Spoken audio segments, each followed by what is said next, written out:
Bismillahirrahmanirrahim. Assalamu alaikum wa rahmatullahi wa barakatuh, and welcome back. In this section we're going to study the acetylcholine esterase and acetylcholine esterase inhibitors as cholinomimetics. Acetylcholine esterase is an enzyme which is present in the postsynaptic neuron to hydrolyze the acetylcholine within the synapse. So acetylcholine, after it departs from the pocket, will be hydrolyzed by acetylcholine esterase into acetic acid and the choline. So this hydrolysis is catalyzed by acetylcholine esterase. So acetylcholine esterase is important to control the lifetime of acetylcholine presence in the synapse, and therefore control the lifetime of the neural signal. Acetylcholine esterase is present in the synapse in non-soluble form. As we know, enzymes can be present swimming in the solution, like in the plasma or interstitium. Some enzymes, like acetylcholine, are present attached to proteinous molecules and are unable to swim, means they are stably bind to the membranes. The difference between these two forms is that the concentration of the enzyme, if it's present in soluble form, it will be changed according to the flow of these fluids. So the amount of the enzyme in this space will be changing according to flow of the fluids.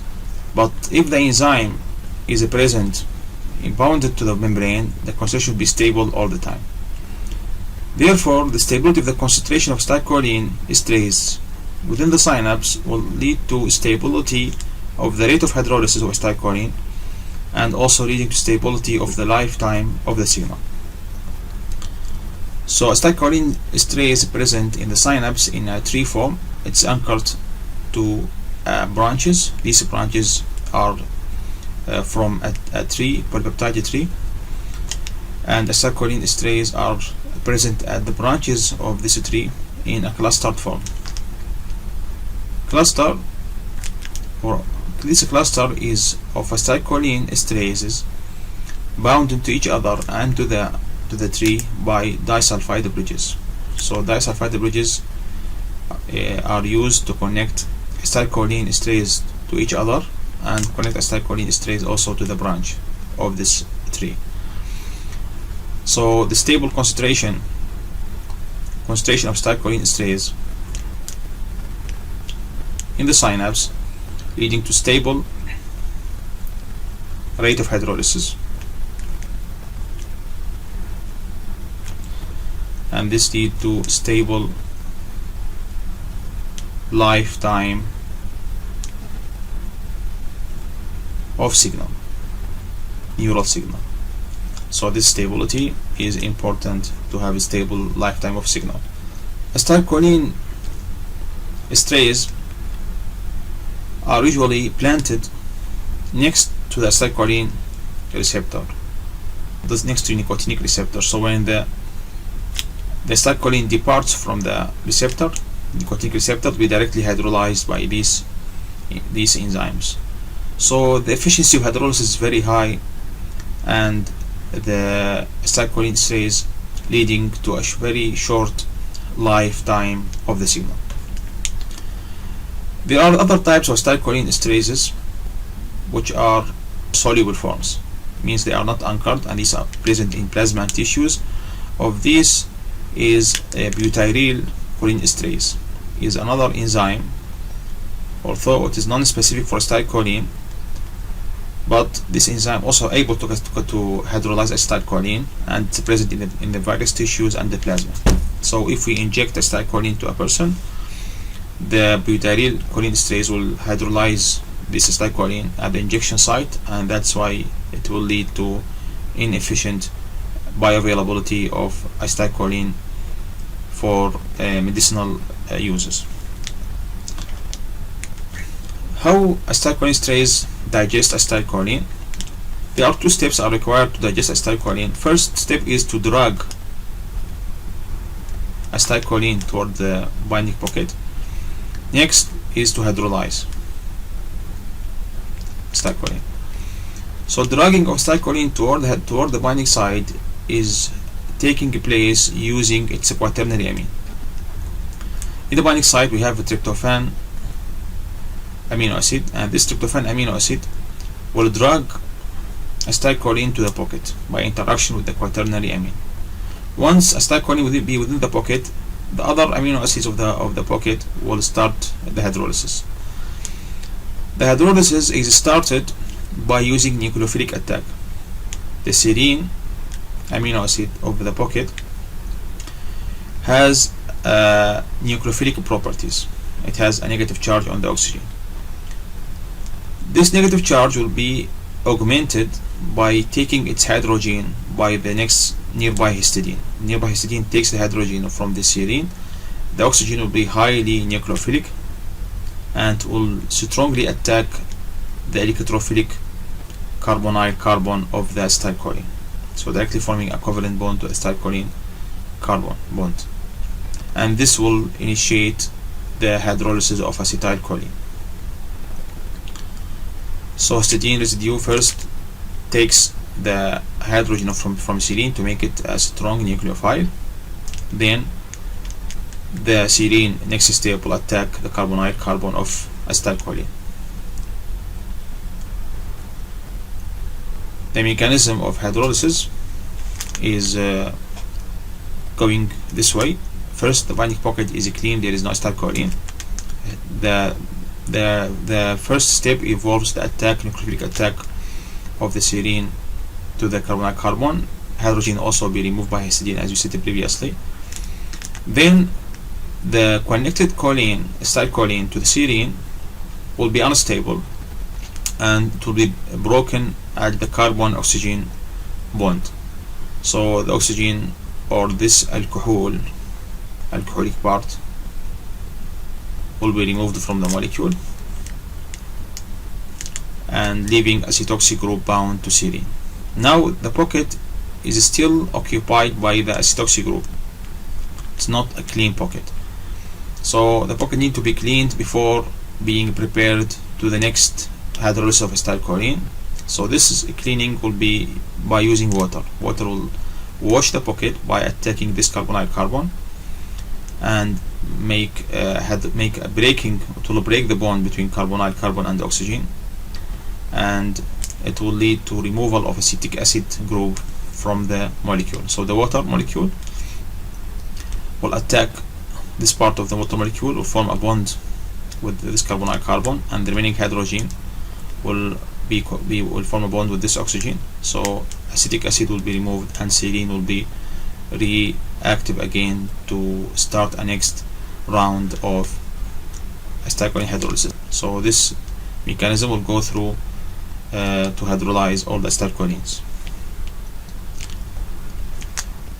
To inhibit acetylcholine esterase, we need a molecule which can bind acetylcholine esterase binding pocket, and we have different options, either using a molecule which can form reversible interaction with the pocket, or those who can form irreversible interaction with the pocket.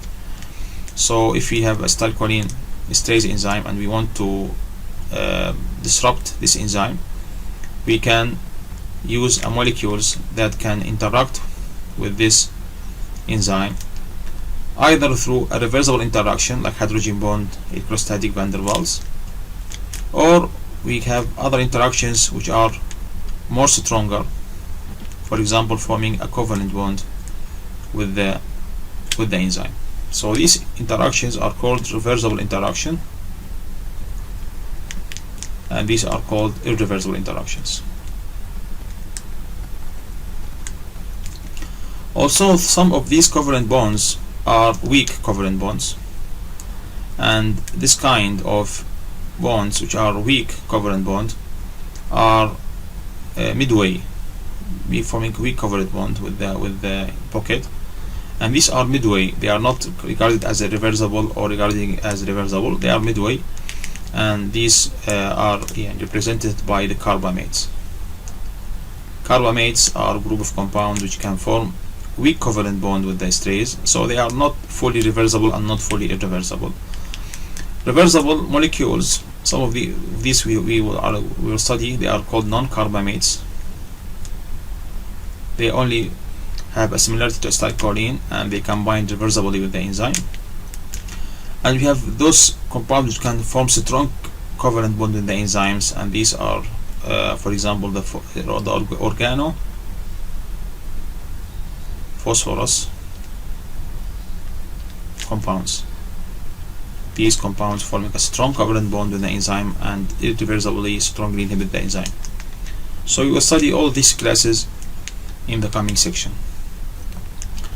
A first example of carbamates which form a weak covalent bond is physostigmine. Physostigmine compound, which is derived from the plant, the African calabar bean, and this physostigmine has a fingerprint of acetylcholine. It has also this tertiary amine and the ester group, so it can interact with the acetylcholine esterase because of its similarity to acetylcholine. Once in the binding pocket of acetylcholine esterase, the enzyme will try to hydrolyze this molecule because the enzyme thinks that this molecule is acetylcholine. So once it starts hydrolyzing this molecule, it will face a problem and the enzyme will be inhibited. So the inhibition of the enzymes taking place in this mechanism. So once the molecule binds to the pocket of acetylcholine esterase, the molecule is a physostigmine. It's not acetylcholine, it's physostigmine. So once in the pocket, the enzyme will try to hydrolyze this molecule, thinking this molecule is acetylcholine. So it will form the same acetoxy group as we saw previously. There will be rearrangement blocking the bond between the carbonyl carbon and the oxygen, which lead to the release of alcoholic part of the molecule. But the remaining acetoxy group will be unable to be washed by water. Water in this case cannot wash this acetoxy group from the serine molecule. We saw previously that water can wash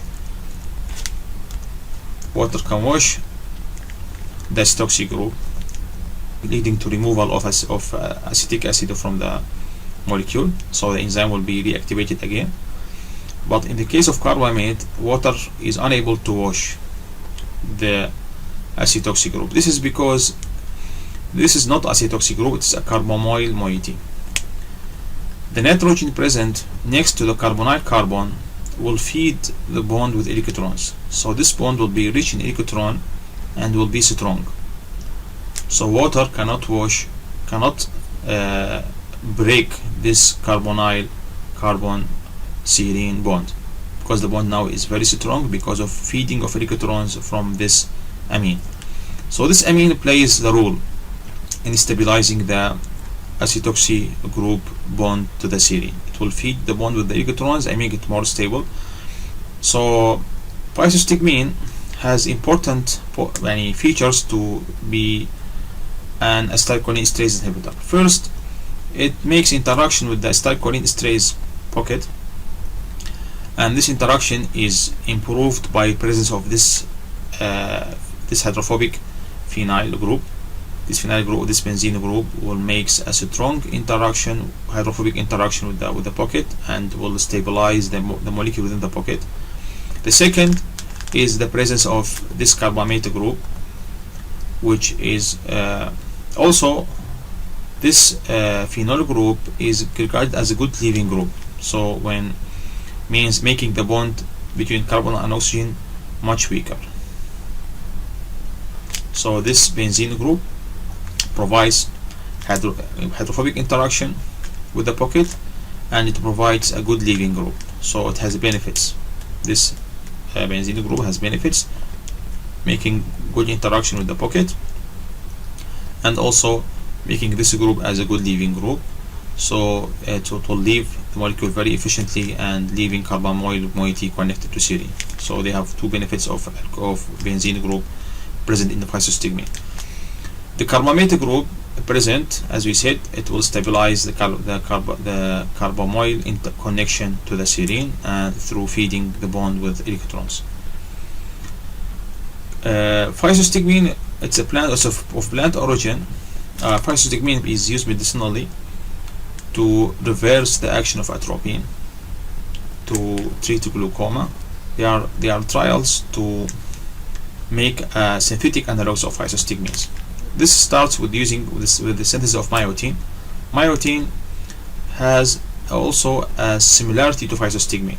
As you can see, we have also this carbamyl group with the benzene group. It's similar to physostigmine.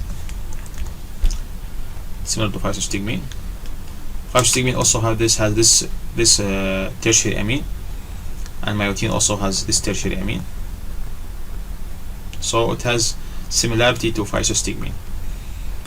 Myotin has been used also, although myotin has some problems.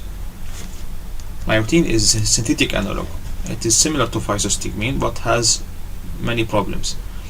The first problem is this molecule has no quaternary amine. This is tertiary amine, and therefore myotin is less polar because it has tertiary amine. It is less polar and can penetrate the blood-brain barrier, which leading to CNS side effects. As we said previously, when the molecule becomes less polar, it will penetrate the blood-brain barrier higher, and this lead to CNS side effects. So if we want to make the molecule have lower CNS side effect, we need to increase the polarity. The polarity of tertiary amine is lower than the polarity of a quaternary amine. So if you want to make the molecule more polar, you need to convert it from tertiary to quaternary amine. Therefore myotin has this problem of CNS side effects. Also, the compound which have no quaternary amine, they have no ability to bind directly to nicotinic receptors. So they have no direct interaction with the nicotinic receptor because it has no quaternary amine. The other problem is that this carbamyl moiety also is hydrolyzed in the blood and can leading to short half-life of myotin. It undergoes rapid hydrolysis and having thus a short half-life. This leads to the development of neostigmine and pyridostigmines. They are analogs of myotin. However, these molecules has quaternary amine, so they have lower penetration of blood-brain barrier because they have a quaternary amine. They have lower penetration of blood-brain barrier and therefore having lower CNS side effect. Also, because of this quaternary amine, the molecules having ability to directly bind to nicotinic receptor because they have quaternary amine. The other important feature of this molecule is that those molecules also have a lower rate of hydrolysis. They have a longer half-life. These molecules having bulky substitutions on the carbamyl nitrogen. They have 2-methyl. If you compare this with the myotin, to have a single methyl. So presence of two methyl groups, these 2-methyl will form a shield which prevent the water and esterase from hydrolyzing this ester group, this carbamyl group. This shield is smaller for myotin, so hydrolysis can be happened by water and esterase easily, but for physostigmine and neostigmines, these shields are bigger, and therefore the rate of hydrolysis will be lower, and those molecules will have a longer half-life. These molecules, physostigmine and neostigmines, are used intravenously to reverse the action of neuromuscular junctions blockers because they have the ability to bind nicotinic receptors directly, as well as their ability to inhibit the acetylcholine esterase. So they're used for myasthenia gravis and reversal of neuromuscular junctions because of their ability first to bind nicotinic receptors directly. Second, because of their ability to inhibit acetylcholine esterase. So these molecules are used for myasthenia gravis and reversing the neuromuscular blockage by two mechanisms. The first mechanism is direct binding to nicotinic receptor. The second mechanism is by inhibiting the acetylcholine esterase. This is an important point to be remembered. Okay, so these molecules also, as you can see, although they have the acetylcholine esterase, acetylcholine fingerprint, this fingerprint is having lower flexibility. What we mean by lower flexibility, as we said, lower flexibility means the molecule having lower conformations. So as the molecule become less flexible, the molecule in this case having this benzene group, this benzene group having benefits, it makes interaction with acetylcholine esterase,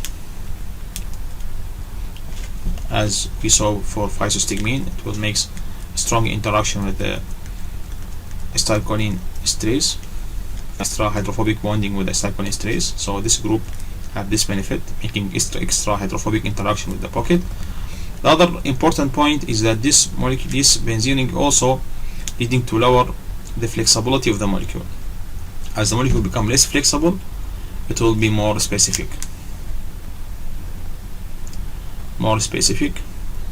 interaction, and will have also more stronger interaction because of lowering the entropy loss during binding, and this is a thermodynamic benefit.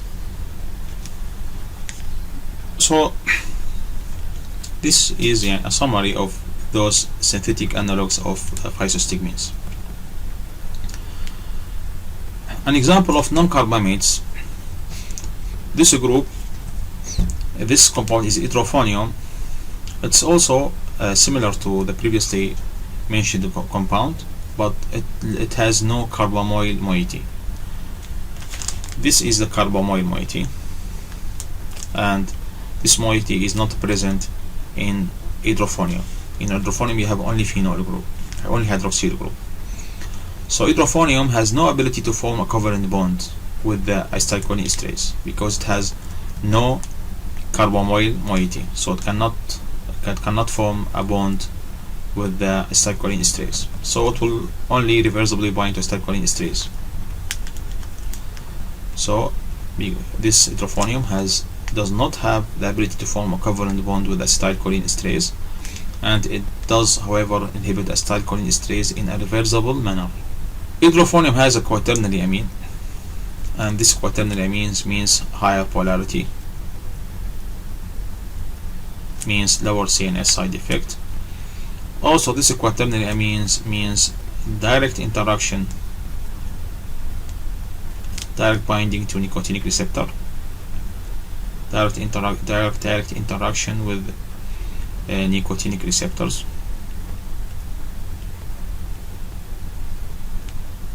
Because of this quaternary amine. So it has high polarity, no CNS side effect, and also has ability to directly interact with nicotinic receptors. Because hydrophonium forms no covalent bond with the esterase, the duration of action of hydrophonium is very short,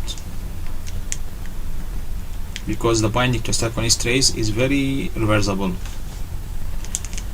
This slide shows examples of carbamates and non-carbamates inhibitors of acetylcholine esterase. Those compounds which have this group are called carbamates. This group also a carbamate group. This group also is a carbamate group. So all of these are called carbamate acetylcholine esterase inhibitors. All of these, because they are carbamate, they can form covalent bond with the enzyme. Therefore, they have a long duration of action. On the other hand, those compounds which have formed no covalent, have no carbamates, they form no covalent bond, and those compounds have short duration of action. Example are triazine. and don-pizyl. Triazine is an aminoacridine derived compound. It has the ability to bind acetylcholine in reversible manner.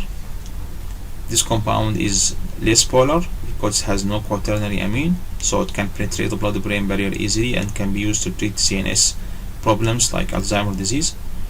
However, this triazine compound is metabolized in the liver to a hepatotoxic metabolite, so it has a hepatotoxic effect. So this compound has been replaced by don-pizyl. Don-pizyl, it is also binding acetylcholine esterase in a reversible manner because it has no carbamate group. It also less polar, so can penetrate the blood-brain barrier easily and can be used to treat CNS problems. However, this molecule is non-acridine derived, so this molecule has lower hepatotoxic effect compared to triazine. Organophosphates are the third group of acetylcholine esterase inhibitors, and these compounds can irreversibly bind to acetylcholine esterase by forming stronger bond than carbamates. Organophosphates are esters, organic esters of phosphoric acid. So we have the phosphoric acid, and these are esters of phosphoric acid. They have, in addition, an alkyl substitution and a leaving group substitution. Leaving group could be a halogen or could be a phenol group. So these are good leaving group. So this is the general formula of the organophosphorus compounds. This group is called alkoxy group. This is called alkyl group. Other leaving group examples like cyanide is also a good leaving group. So we have many different types of leaving groups that can be used. Those compounds has been used as insecticides as well as a warfare, and they have the ability to stimulate the central nervous system and causing respiratory paralysis. They can also induce bronchospasm, bronchial edema, and excessive bronchial secretions, and they can also suppress the heart and causing the circulatory collapse. So these effects may eventually leading to death. Those compounds having certain properties that make them able to bind to acetylcholine esterase in an irreversible manner. As you can see, this phosphoric acid, the phosphorus group in this compound is very electrophilic, so the nucleophile serine will attack this phosphorus compound and form a covalent bond with this phosphorus group. With this group, this bond is very strong, and therefore the enzyme will be irreversibly inhibited. Example of these organophosphorus compounds like diflose.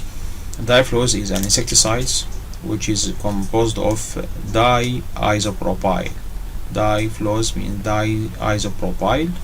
It has a fluoro group also, fluorophosphonate, so it's called diisopropyl fluorophosphonate. The fluoro group is the leaving group, which leaves the compound and make the phosphorus a very electrophilic to be attacked by nucleophilic serine. Other compounds has been designed to be used as a warfare, and these compounds has a lighter alkyl substitutions. These substitutions are much smaller and lighter than the diflose. The lighter alkyl chains present in this compound makes them much lighter to be spread, and therefore they can be used as gases, nerve gases. More heavier compounds are parathione, malathione, and chloropyrifos. Those compounds contain more denser and more heavier substitutions, and those compounds are characterized by the presence of p-double bond S rather than p-double bond O. compared to the previous compound. So the previous compounds has this P double bond O group, while those compounds has this P double bond S. Therefore, those compounds, the phosphorus group in these compounds are less electrophilic. Less electrophilic means those compounds have lower ability to bind to acetylcholine esterase.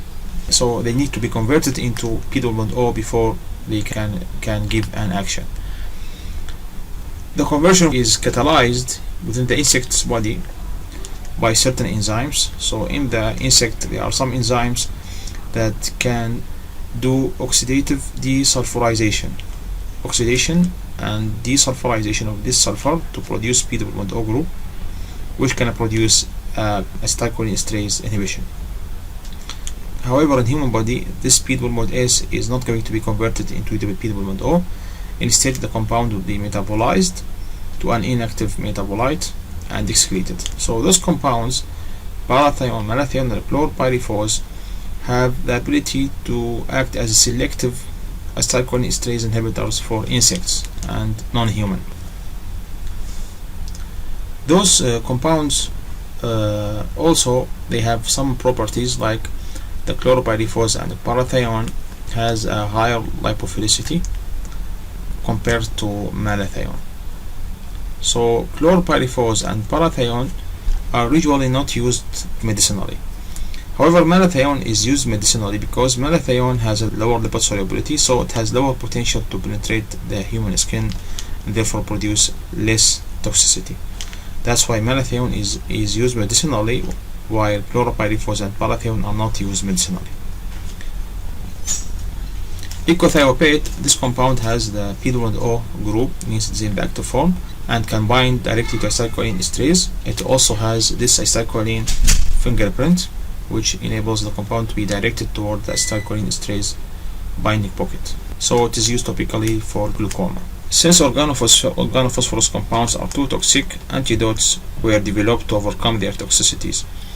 The idea behind those antidotes should be a stronger nucleophiles than serine hydroxyl group of the acetylcholine esterase. Therefore, those compounds can compete acetylcholine esterase on those organophosphorus compounds and can lead to detachment of those organophosphorus compounds from the binding pocket. The most stronger nucleophile is the hydroxylamines. Hydroxylamines are stronger nucleophiles than serine hydroxyl group and can be used. However, those compounds are non-selective and can produce too many side effects in the human. So they have been developed into a compound which have the hydroxylamine group as well as a certain group which direct the compound toward the acetylcholine esterase binding pocket. So those compounds has hydroxylamine group as well as a fingerprint of acetylcholine to be directed toward acetylcholine esterase binding pocket. So Prolly Toxin was designed to be more similar to acetylcholine because it has this fingerprint of acetylcholine, so it be more specific to acetylcholine esterase. Therefore, lower doses can be used and eventually less toxic effect will be produced. So Prolly Toxin is an hydroxylamine which have an acetylcholine fingerprint and can be used as acetylcholine esterase refresher. So Prolly Toxin, as you can see, it has this group, the hydroxylamine. It has this hydroxylamine group. The hydroxylamine group, as we said, is a stronger nucleophile than serine, so it will attack the phosphorus group of the organophosphorus compounds and make a bond to them, thus detach this compound from the pocket and make the pocket clean. It will clean the pocket from organophosphorus compounds. This Prolly Toxin is 1,000,000 times more efficient than hydroxylamine because of the addition of this group, the acetylcholine fingerprint. This acetylcholine fingerprint has this quaternary amine, which can also make an electrostatic interaction to nearby carboxylic group in the pocket. So this interaction will need to make Prolly Toxin more efficient than hydroxylamine alone. to treat the organophosphorus compounds toxicity, we need a compound which also can penetrate the blood-brain barrier. However, Prolly Toxin has a quaternary amine, so it has lower penetration of blood-brain barrier. Therefore, another compound is called Prolly Toxin. It's a prodrug of Prolly Toxin. This compound has no quaternary amine, so it can penetrate the blood-brain barrier, and inside the brain it can be converted into Prolly Toxin to produce the action. So Prolly Toxin is used to treat the central nervous system effects of organophosphorus toxicities, while Prolly Toxin cannot be used. Any organophosphorus compound's antidote should have a certain pharmacophores, as we mentioned previously. They first should have this hydroxyl amino group to act as nucleophile that can bind to organophosphorus compound. Also, they should have a acetylcholine fingerprint which direct the compound to acetylcholine esterase binding pocket and thus producing less toxicities. So these are the most important pharmacophores that should be present in any organophosphorus compounds antidote.